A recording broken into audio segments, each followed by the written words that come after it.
Hi, I'm Matt with Synergy Manufacturing, and here's a video to help determine if you need to replace the tie rod end on your Synergy heavy-duty steering system.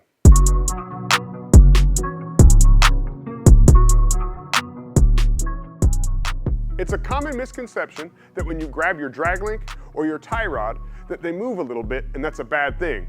In fact, they need to move a little bit so that as the suspension's moving and working, nothing binds up. Here at Synergy Manufacturing, we make multiple joints to fit the strength and movement requirements of the vehicle, but generally they fall into three different types. The multiplane, or sometimes called a global joint, the high misalignment single plane, or a gated joint, and the low misalignment single plane, or a cam follower joint.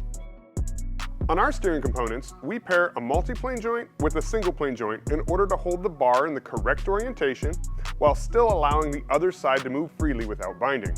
We use the high misalignment single plane joint on the drag links because it allows more wheel travel and articulation.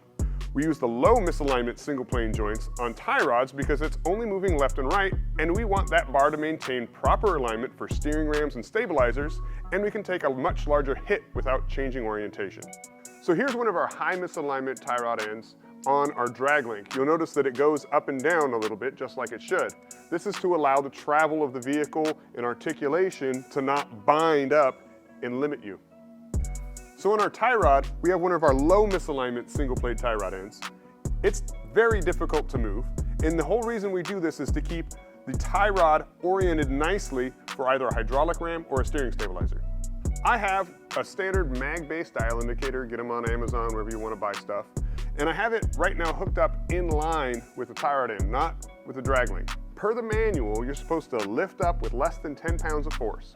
The factory specification for one of these is if you get this dial to move more than 45 thousandths, you need to replace the tie rod end.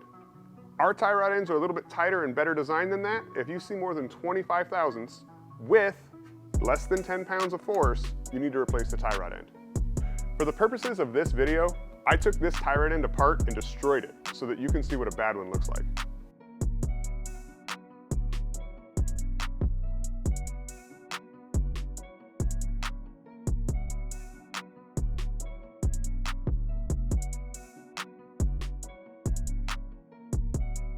So this is a brand new tie rod end that I put in for this video, and you can see how tight they are when they come from our factory. So you can see I'm pushing with a lot more than just the 10 pounds of force they call in the factory service manual, and these are pretty tight. So there you have it. I hope this helps you figure out if you have a good or a bad tie rod end. If you have any questions for us, contact us at support@synergymfg.com.